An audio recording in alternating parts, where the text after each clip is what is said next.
देश को झूठे सपने दिखा दिखा के। धन्यवाद मोदी जी, आप सबसे प्रार्थना निवेदन करता हूँ, कैसे नेताओं से सावधान होके विंध्य के पुनर्निर्माण में आशीर्वाद दीजिए। मैं चुनौती देता हूँ भारतीय जनता पार्टी के टॉप लीडरशिप, यदि हम विंध्य की मांग कर रहे हैं कि हमारा विंध्य बनना चाहिए, तो आगे गलत सिद्ध करें मुझे कि मैं गलत, तो आशीर्वाद दीजिए, ऐसे राक्षसों का विनाश करें। नारायण के बोल ने खोल दिए सरकार के बड़े बड़े दावों की पोल। शिव और नारायण के बीच फिर दिखी दूरी, विधानसभा चुनाव बन जाएगा मजबूरी। नारायण का दावा, विंध्य जनता पार्टी क्या करेगी विंध्य का पुनर्निर्माण। जैसे जैसे मध्य प्रदेश में विधानसभा चुनाव नजदीक आते जा रहे हैं, वैसे वैसे बीजेपी के नेता अपनी पार्टी से दूरियां बनाते जा रहे हैं। बीते दिनों पहले ग्वालियर से सिंधिया समर्थकों ने बीजेपी छोड़कर कांग्रेस का दामन थामा था। अब विंध्य में बीजेपी के लिए मुश्किलें बढ़ती नजर आ रही हैं। अपनी ही सरकार को घेरने वाले बीजेपी विधायक नारायण त्रिपाठी ने आज मैहर सिविल अस्पताल में लोकार्पण के दौरान अपनी ही पार्टी के नेता सांसद गणेश सिंह को घेरते हुए खरी खोटी सुनाई, जिसके बाद नारायण त्रिपाठी ने आमजन को संबोधित करते हुए कहा कि विंध्य जनता पार्टी मध्य प्रदेश के 90 सीट पर चुनाव लड़ेगी, जिसमें विंध्य को 30 सीटों पर जीतने का संकल्प लेंगे और बाकी की सीटों में बीजेपी को हराने का काम करेंगे। पार्टी धर्म, जाति, भाषा से परे सभी लोग विंध्य और अपने बच्चों के बेहतर भविष्य के लिए सभी लोग साथ दें। इसके अलावा नारायण त्रिपाठी ने सरकार की व्यवस्थाओं की भी पोल खोलने की कसर नहीं छोड़ी। अच्छी शिक्षा और स्वास्थ्य सुविधाओं को गिनाते हुए सरकार को डिबेट करने की भी चुनौती दे डाली। मैहर विधायक के होंकार विंध्य के साथ सौतेला व्यवहार को लेकर केंद्र और राज्य सरकार की कड़ी आलोचना की गई। जहां विंध्य के लोगों को चिकित्सा के लिए नागपुर मंडी और पढ़ाई के लिए इंदौर जाना पड़ता है, ऐसे में हम अपने बच्चों का बेहतर भविष्य कैसे सोच सकते हैं। विंध्य प्रदेश पहले से था, हम सिर्फ अपने विंध्य प्रदेश का पुनर्निर्माण चाहते हैं। विंध्य प्रदेश बनेगा तो IIT, IIM, एम्स जैसी सुविधाएं विंध्य को मिलेंगी और हमारे बच्चों का बेहतर भविष्य होगा। इन्हीं सब मुद्दों को लेकर मैहर विधायक नारायण त्रिपाठी ने केंद्र और राज्य सरकार के मंत्रियों को चुनौती दे डाली कि खुले मंच में डिबेट करने को तैयार है।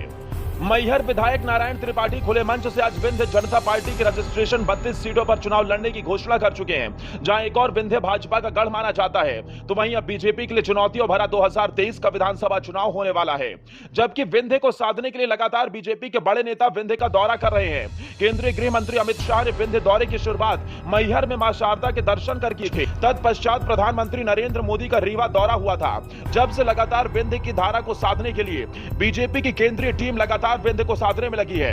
अब बीजेपी के ही विधायक नारायण त्रिपाठी अपने ही पार्टी के खिलाफ मोर्चा खोल चुके हैं, जिसके चलते विंध्य में बीजेपी का समीकरण बिगड़ने वाला है।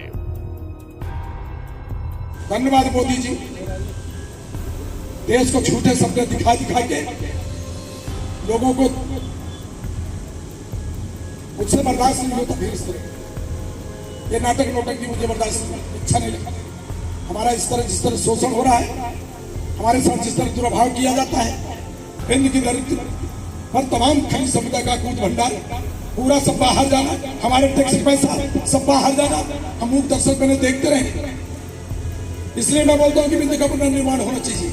आप सबसे प्रार्थना निवेदन करता हूँ, कैसे नेताओं से सावधान होके विंध्य के पुनर्निर्माण में आशीर्वाद दीजिए। जाति और दल को छोड़ के मैं चुनौती के साथ बोलता हूँ, यदि हम 30 सीट पर सफलता पा गए, 30 सीट पर चुनाव लड़ाएंगे, 30 सीट पर चुनाव लड़ेंगे। विंध्य जनता पार्टी के नाम पर रजिस्ट्रेशन हो चुका है और विंध्य के लोग यदि आशीर्वाद दे दिए तो 24 में विंध्य प्रदेश का निर्माण कराएंगे। आए हमसे जिसको बात करना डिबेट करें हमारे साथ। मैं चुनौती देता हूँ भारतीय जनता पार्टी के टॉप लीडरशिप, यदि हम विंध्य की मांग कर रहे हैं कि हमारा विंध्य बनना चाहिए, तो आगे गलत सिद्ध करें मुझे कि मैं गलत।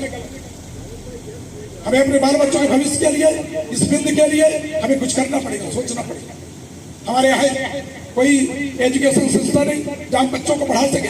कोई पढ़ा सकता है कई बच्चों को, है कहीं कोई स्कूल हम ले जाके एडमिट करा दे कि हमारा बच्चा यहाँ पढ़ने के लिए। दवाई की व्यवस्था कहाँ है? नागपुर मंडी भेज दो, नागपुर जाते जाते लोग मर जाते हैं। है क्या यहाँ? सब लोगों को प्रणाम करते हो, निवेदन करते हो, आशीर्वाद दीजिए, ऐसे राक्षसों का विनाश करें।